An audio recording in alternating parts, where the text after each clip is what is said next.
U.S. Army Sergeant Bowe Bergdahl is awaiting sentencing after pleading guilty to desertion and misbehavior before the enemy, which could land him in prison for life. We'll discuss how Barack Obama got us into this mess. Then, Athey and his Eminence, Bois, join the Panel of Deplorables to talk about the woke UPenn TA who refuses to call on her white male students. Lucky kids. Vicious dictator and World Health Organization Goodwill ambassador Robert Mugabe. And Snoop Diggity Doo Dap's latest hip-hop ditty, Make America Crip Again. I'm Michael Knowles, and this is The Michael Knowles Show.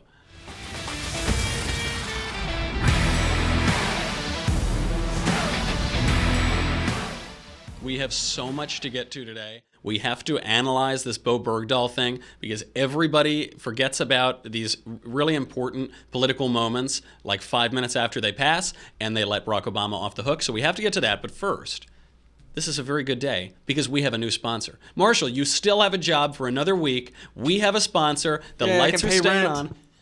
We've got Skillshare. Skillshare is an excellent sponsor. One nice thing about doing this show, other than not having to do any actual work anymore and just talking all day, is that we get free trials of a lot of these great products. Skillshare is the one that is going to change my life, and it'll probably change yours too. It is it's basically like the Netflix for learning new things. So, if you want to get a leg up at work, if you want to take your career to the next level, or if you just want a side hustle, you've got your job, you like your job, but you've got a hobby that you're doing, maybe you want to make a little money on the side, or for me, you want to get better at everything you're doing, you got to check out Skillshare. They have a gazillion classes. They have over 3 million members and more than 17,000 classes. That's a real number. 17 classes at your disposal if you sign up. It's the Netflix for online learning. Classes in graphic design, DSLR photography, social media marketing, digital illustration, and much more. They have classes in writing, which I'm now going to need to take, obviously, now that I'm required to write an actual book with words. So I'm looking into that one. They're taught by industry experts, experienced professionals. They're great if you're going to build your career or you're trying out something new. The ones that I really like are all about how to get faster at doing the things you already do. So I read slowly. They have multiple classes on speed reading, on how to just inject your brain with knowledge. Skillshare itself is basically an example of this. They'll have a 3-minute course on how to pick up the basics of a language. They're really, really good. So whatever you want to do, design, photography, marketing, entrepreneurship, check it out. Skillshare is giving my listeners a 1-month free trial of unlimited access to 17,000 classes. So it's not like you get to try one and then 2 lessons in, you have to pay a lot of money or something. You get a month completely free. These classes are pretty quick, so you can get a lot of knowledge in. You would be a big dummy if you don't take advantage of this. You can lead a horse to water, but you can't make them learn a bunch of new skills. Go over there right now. Go to Skillshare.com/Michael. It's important to put in /Michael, M-I-C-H-A-E-L, because then they'll know that we sent you, and then we get to keep the lights on, and I get to keep Covfefe in my mug. So be sure to go over there, Skillshare.com/Michael, and start your free month trial today. Okay. All right. Now we have to get into the news. We've got this Bowe Bergdahl story. He has pleaded guilty. And I don't know if you remember him, but Bowe Bergdahl is the deserter for whom Barack Obama traded 5 extremely dangerous Taliban operatives. He was being held by the Taliban. He dumped a lot of guys out of Gitmo, high-profile terrorists, to get this guy back. Trump has called Bergdahl a traitor who should be executed in typical Trumpian nuance, and we're awaiting the sentencing now. But it's easy to gloss over all of this recent history. Let's be clear. Barack Obama's radicalism and ineptitude, is what got us here. 6 Americans died looking for this guy when he deserted his post. 5 high-profile terrorists are back in the region, so it's a win-win by Barack Obama standards. And I actually don't mean that disrespectfully or glibly. This is the deal he wanted. This is the art of the deal, according to Barack Obama. We'll get into why he wanted this deal later. But a traitor, a deserter back in our country, and 5 terrorists back on the battlefield, Barack Obama thought this was a good idea. So let's go to Barack Obama announcing Bergdahl's return in 2014. Good afternoon, everybody. This morning, I called Bob and Janny Bergdahl and told them that after nearly 5 years in captivity, their son Bo is coming home. Sergeant Bergdahl has missed birthdays and holidays and the simple moments with family and friends, which all of us take for granted. But while Bowe was gone, he was never forgotten. His parents thought about him and prayed for him every single day, as did his sister Sky, who prayed for his safe return. He wasn't forgotten by his community in Idaho or the military, which rallied to support the Bergdahls through thick and thin. And he wasn't forgotten by his country, because the United States of America does not ever leave our men and women in uniform behind. That's the key. So you see, during this press conference, he's careful with his language. He doesn't say, this is a great hero, we're welcoming a hero home, because he knows the guy's a deserter. He knows that the guy's responsible for 6 American soldiers being killed trying to find him. But he's building the case for why we had to trade these huge assets that were being held at Guantanamo Bay, why we had to send them back to Qatar so that we could get this deserter back in our midst. And the last line is the key. He said, we never, as Americans, we never leave our guys on the battlefield. Even if they're deserters, even if they're traitors, we don't leave them on the battlefield. This isn't exactly true. There is a tradition of this going back even to the French and Indian War, even before the country was founded, where we always go, and that's sort of the agreement. You enlist to serve the country, and we make sure that we don't leave you behind. This has not always worked out in practice as it does in theory. During the Civil War, the Union military made attempts to rescue thousands of captured soldiers who were being held in the South. The South had this idea, which was if they captured a black Union soldier, they would enslave him. So the Union Army halted all prisoner exchanges until the South agreed to treat black soldiers the same way they treated white soldiers. This resulted in about 13,000 Union soldiers being killed and dying, while in Confederate captivity. We didn't go and get them. There were certain other considerations that we had to take into account. Obviously, things are not that simple. It's not an automatic rule that the moment someone is in captivity, we send out this battalion and this group of people. There are considerations that have to be made by the military leadership, by the civilian leadership. In World War II, Americans were being held POW in Hiroshima and Nagasaki. You might remember those 2 cities because we vaporized them. We blew them to bits. The United States government made that decision knowing that there may very well be American prisoners being held there, but obviously they took into account the 1 million American soldiers who could have died trying to island hop in Japan, trying to go conventionally and defeat Japan finally. So they made that decision. But there were American POWs who got zapped because we had to make certain decisions and because our enemies behaved in a certain way. On the other side, there have been tremendous raids. There was the raid at Cabantuan, I'm sure I'm butchering that, in the Philippines during that war. American forces went into the heart of Japanese forces to save 500 Americans. I'm not suggesting that we don't do this, but it isn't nearly as clear-cut as Barack Obama needs to pretend it is to justify his terrible decision. He goes on. As part of this effort, the United States is transferring 5 detainees from the prison in Guantanamo Bay to Qatar. The Qatari government has given us assurances that it will put in place measures to protect our national security. I was going to try to hold a straight face for that. The Qatari government is, because the Qatari government, we can really rely on these guys, right? They're going to protect American national security, one of the largest state sponsors of terrorism in the world, tied to the al-Nusra Front, tied to al-Qaeda, tied to Hamas, tied to ISIS. But don't worry, folks. We're going to send back some of the most high-profile terrorists in the world to one of the largest state sponsors of terror in the world and one of the richest countries in the region. But it's okay. Probably nothing will happen. It'll all go just fine. He goes on.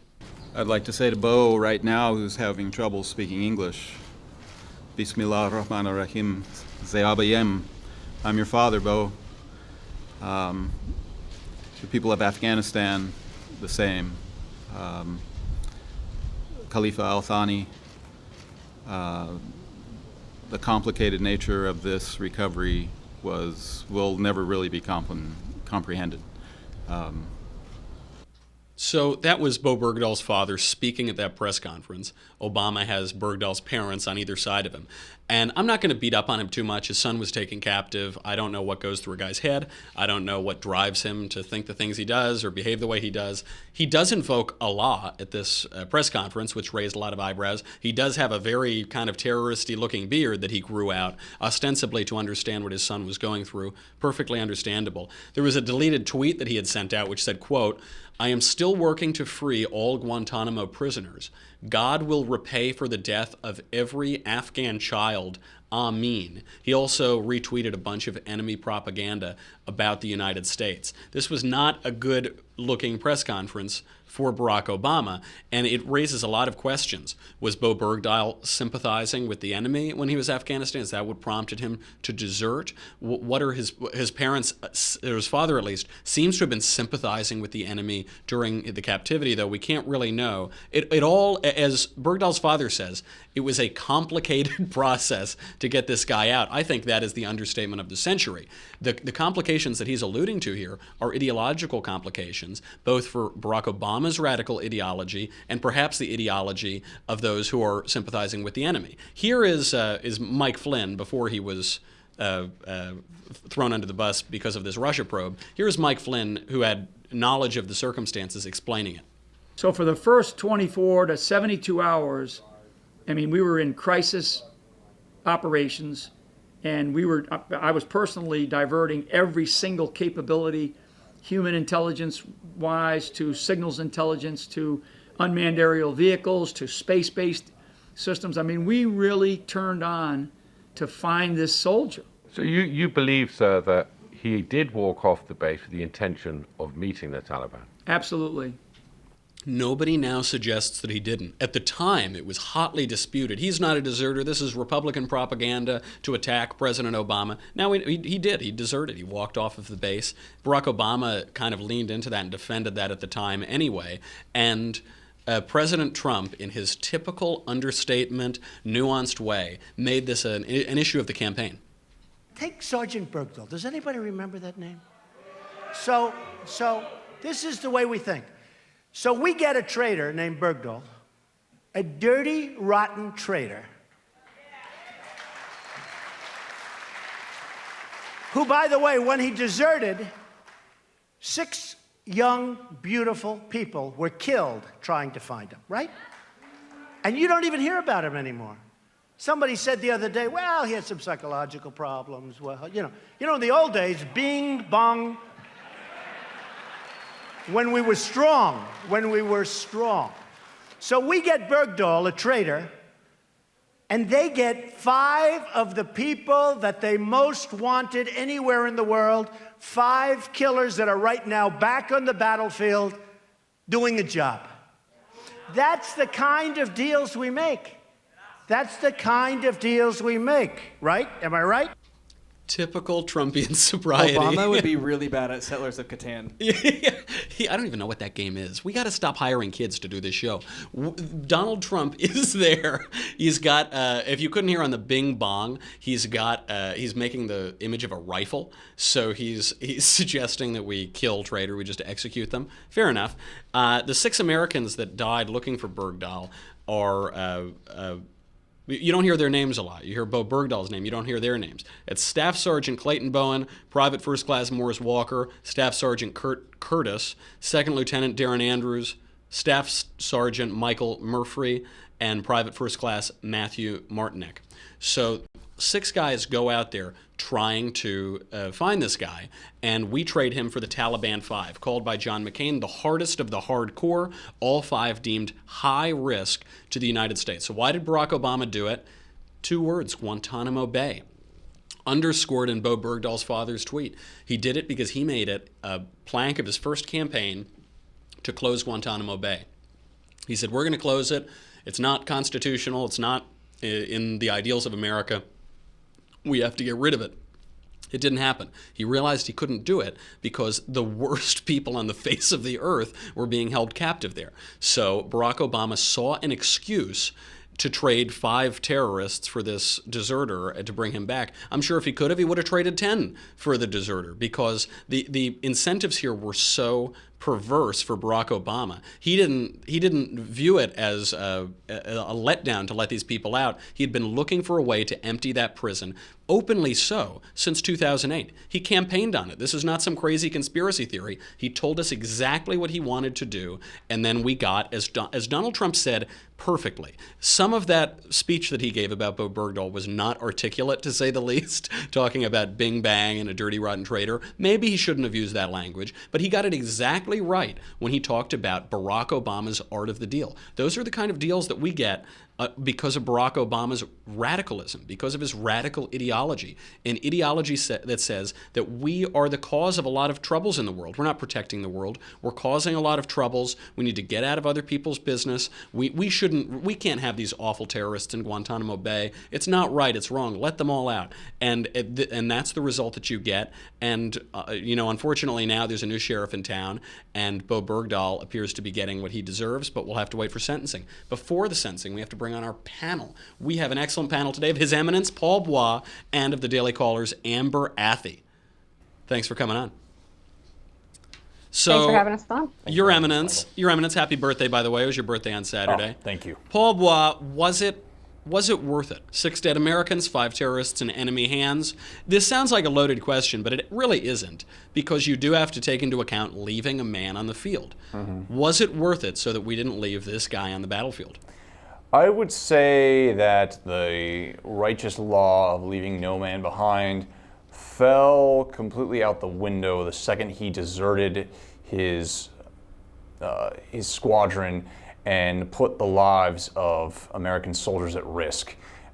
So I believe the intensity to retrieving him severely lowers at that point, and trading five terrorists for him, for someone who deserted his base and people died as a result of it? Absolutely not, no. But is it worth trying to get him at least? Sure, he's a dirty, rotten terrorist, as Trump says, but he's still our guy, even if he deserts.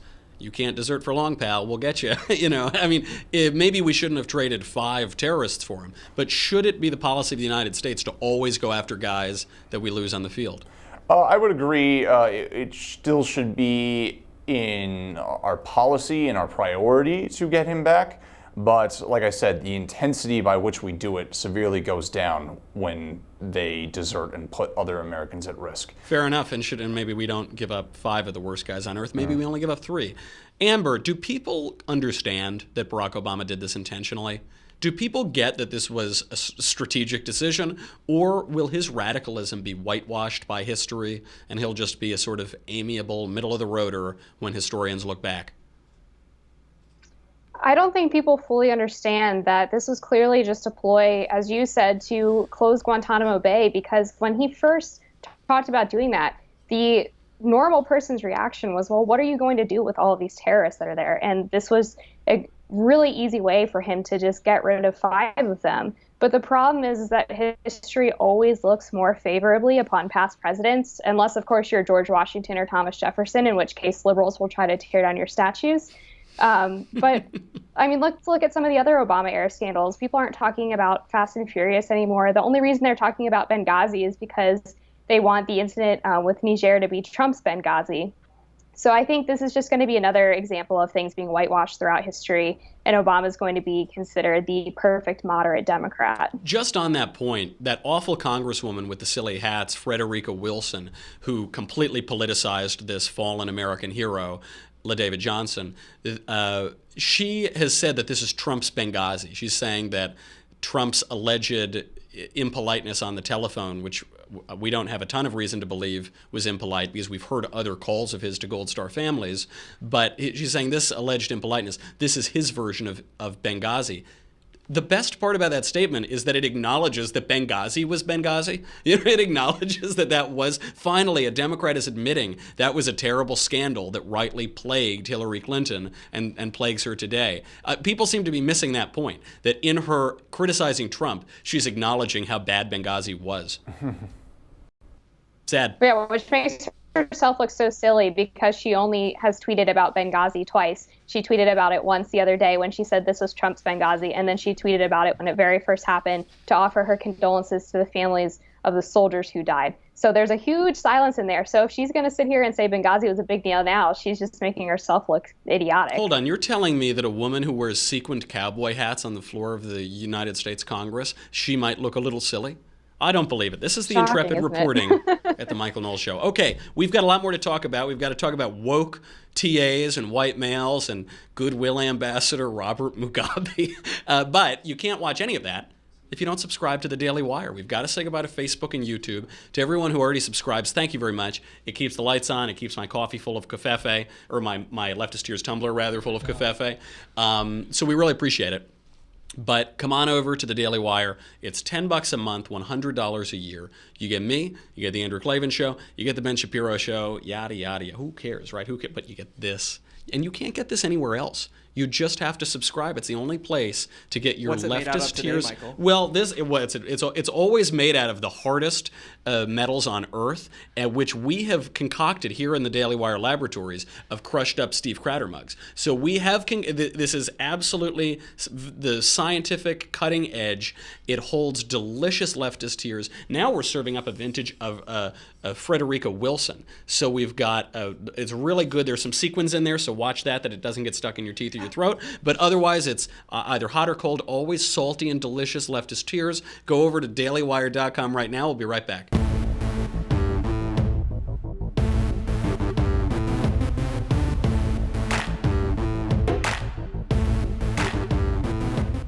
So the woke UPenn teacher won't call on white males. UPenn, this is the Ivy League, by the way. This isn't Penn State. We're talking about theoretically one of the top academic universities in the country.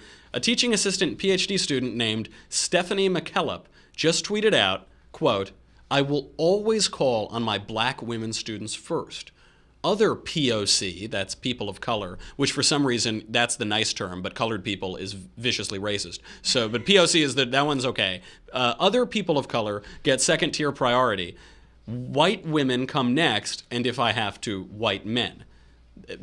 I believe the tuition at the University of Pennsylvania is like $60,000 a year right now, but she won't call on the white men.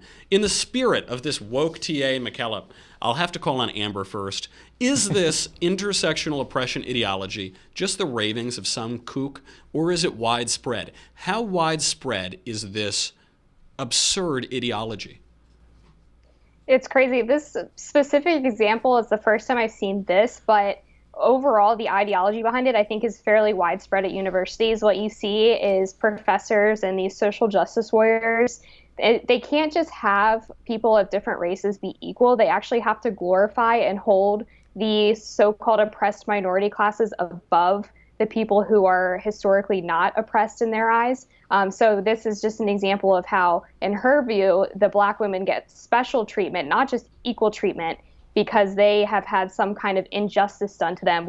Meanwhile, while you said they are attending one of the best schools in the country at a super high price tag and are probably some of the most privileged people in society. You know, I believe the largest mass lynching in American history was against Sicilians. This is a true story. 11 Sicilians were lynched in, I think, 1891. It's one of the reasons Columbus Day became a holiday. Does this mean Shapiro has to give me a raise? As a Sicilian American, as a partially Sicilian American, historically very oppressed? I don't know. I'm going to ask him about it. Paul Bois. Yeah, only if I get a raise for being a woman. Well, we could raise your payment for the Michael Knowles Show Panel of Deplorables infinitely, because we here, of course, pay nobody anything, probably including me. Paul Bois, isn't this just an example of patriarchy and institutional racism? Because I never wanted to be called on in class. These kids get a free pass. They don't have to do any class participation. Just the white man getting one over on everybody else yet again. Yeah, Michael, I mean, doesn't it seem rather counterintuitive to just make the white men just like sit around and be lazy during the class and make all the colored students just like have to work extra hard? It's almost beyond parody, you know, how this works. No, we're gonna show you equality. All you white men, kick back and have a pina colada, and all you black students, now you have to do all the work. Unbelievable.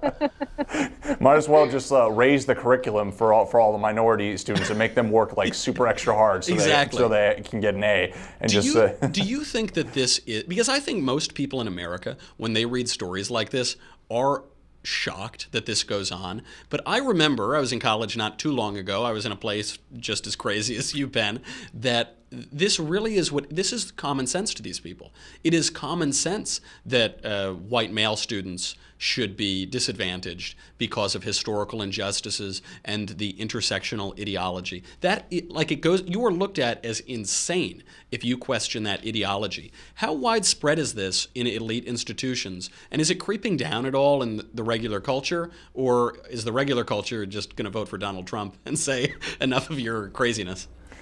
I would say, yes, it is very widespread in elite institutions. I mean, I went to Cal State Northridge, and even it was prevalent there, and that's a smaller college here in California, and I can only imagine how bad it gets in Ivy League and elite institutions like UPenn and Yale and Harvard. It's just widespread there. And then in terms of how it trickles down into the broader culture, I mean, that is an interesting question. I certainly think that the institutions, the cultural institutions, have bitten the apple on this. Hollywood certainly has major corporations, Starbucks, Target, what have you. They've all bitten it. And so they try and use their institutional power to translate it into the broader culture, and they utilize it to beat people with a club and say, oh, well, we're woke. If you want to be woke like us, you want to be cool and hip, or unless you want to be one of those deplorables over there, then you better sign on to this whole white privilege and gender intersectionality narrative. So that's really how they try to translate into the broader culture, and that's why I think we elected Trump to tell all of those people, screw you. Woke like Bois. That should be the title of your memoir. That's really beautiful. But speaking of coolness and hipness, oh no, I'm sorry. We'll get to that story after. We're going to talk about Snoop Diggity Doo Dap later. But we have to first talk about Robert Mugabe, the Goodwill ambassador. Robert Mugabe has been named by the World Health Organization a Goodwill ambassador. The director said, quote, "I am honored to be joined by President Mugabe of Zimbabwe, a country that places universal health coverage and health promotion at the center of its policies to provide health care to all." That's from WHO Director General Tedros Adhanom, and he told that to a global healthcare conference as the WHO made its announcement. In Zimbabwe, 1 in 3 children are starving. Mugabe is the oldest leader, or really just dictator, in the entire world. He enjoys being compared to Hitler. He has constantly rigged elections. He even won, quote unquote, the Zimbabwean lottery in 2000. He said that whites are second-class citizens in Zimbabwe and that they're better dead. This is the guy who is a Goodwill ambassador for the WHO. WHO, we will point out, has since rescinded its offer. Paul Bois, does this prove that multinational organizations like the WHO, the United Nations, that they're just mouthpieces for dictators, as we on the right have claimed for decades? Yeah, Michael, I'm actually kind of surprised they kicked him out because he fits right in. I mean, this is an organization who one of their founding members was Stalin. This is an organization who, on their 70th anniversary, they parade a bunch of dictators to talk about the importance of dignity and human rights, leaders of China and Cuba. I mean, it's an organization, half of their 193 members are deemed by human rights groups to be not even free at all and in violation of every human rights principle we have, the human rights principle we have on record. So, my opinion of the UN is just basically disband them as an organization, just keep them as just like a forum for nations to come and debate about their spats, but everything else is pretty much useless. Turn it into luxury condos. There's a great cigar bar nearby called the Cigar Inn on 53rd and 2nd. Turn it into luxury condos. Maybe I'll get one there someday. It'll be closer to my favorite stogie spot. And you have made a good point, Your Eminence, Mr. Bois, because I've never heard someone make a positive case for Mugabe, but compared to Stalin, Robert Mugabe is pretty good. Robert Mugabe, better than Stalin. Goodwill ambassador. Amber, doesn't this highlight the absurdity of liberals do this all the time, lefties do this all the time. They point to places with crushing poverty and corruption like Cuba, and they laud them for so-called universal health care. Universal health care that doesn't have any medicine, that's rife with corruption, that no one gets to access. I was in Havana. Some locals pointed to the hospital. They said, there it is. Anybody can go in, and you have to bring your own medicine and your own tools because they won't have any there. You have to basically bribe doctors to work on you because the doctors don't make any money either. Doesn't every tin pot dictator and every banana republic around the world have a whole host of goods that don't ever seem to materialize? That's exactly right. I mean, you can say whatever you want when you're a dictator because you also have to imagine the press and the military are on your side. So the real story never really gets out there. And you're right that liberals will often overlook the real story behind these promises because they're so desperate to prove that socialism and communism are beneficial ideologies. Back when Fidel Castro died, I went to American University, speaking of crazy social justice warriors, and I interviewed them and I asked them if they thought that Fidel Castro or Donald Trump was a better leader. And they almost all of them said that they preferred Fidel Castro because they cited they cited, like you said, the apparent universal health care, and they cited the high literacy rates which are also shown to not be accurate. So they have no examples of actual working communism or socialism. But because they keep pushing for it in the U.S., they have to just go by what these dictators are saying, which is a really distorted version of reality. And they have the press on their side, as you say. The press is so key here. And it must be what it feels like for Barack Obama to have CNN, for Mugabe to have the Zimbabwean press or Pravda for the Soviets or something like that. And that's the worry when we talk about fake news. The worry isn't, I don't think there's any worry right now that we're going to ban the media outlets in the United States. The worry is that they're sycophants for Democrats. The worry is that they're just machine guns for the Democratic Party. They're a communications firm flacking for them. And that's no good. I mean, that's no different than Pravda. So we got to knock them while we can. Okay, moving on to the most important news. Hip-hop crooner Snoop Doggy Puff has a new piece out on our fearless leader. It's called Make America Crip Again. Now, I wanted to play this clip of the random noises and cacophony that he calls a musical piece, but unfortunately there's so much expletive in it that we can't do it on the show. Yeah, no time to edit. Yeah, it'd just be a bleep. It'd just be a long bleep. So I can quote the lyrics. Snoopy says, "The president wants to make America great again. F that, we gonna make America crip again." Crip referring to the gang that I guess he was associated with. Now, this is a marked change in hip-hop. Hip-hop is turning on President Trump now, but hip-hop used to love Trump because he was a symbol of conspicuous wealth and success and something to aspire to. So a young musician named Young Jeezy once warbled, quote, and I'm going to change a couple words because I don't want to get yelled at, quote, "Richest ninja in my hood, call me Donald Trump." There were 318 mentions, according to Nate Silver at 538, of Donald Trump between 1989 and 2016. Amber, why does hip-hop not like Donald Trump anymore? Well, because he's a Republican. I mean, it's fairly obvious. Most of these rappers are good buddies with Barack Obama and I guess to some extent Hillary Clinton, although I don't think she's quite hip enough for most of them. But the part that really got me about Snoop Dogg's rap is mentioning he wants to make America Crip again. He explained that the Crips were originally founded to be sort of the new Black Panther Party. Obviously, what they ended up being was a very violent gang in California. So for him to lecture about Donald Trump being a terrible person, and with Eminem too, but then to promote gang culture is a bit absurd, I would think. Snoop's also a drive-by shooting criminal. So, I mean, it's at least it's of a piece when he says we want to make, pun intended, that he wants to make America crip again. Paul Bois, is there anything redeeming about this terrible music? Because I try, people say I'm like an old curmudgeon. I sound like a caricature of just an old Republican who's like, you kids with your hip-hop. But it's horrible. It's just not good. I have so frequently tried to convince myself that hip-hop songs are good or in any way, but I can't. They're just terrible. Is there anything redeeming about it? Well, as Aristotle said, Michael, music... Good, I'm glad you don't sound like an old curmudgeon. Tell me what Aristotle said. Yeah. As Aristotle said, Michael, music gives soul to the universe.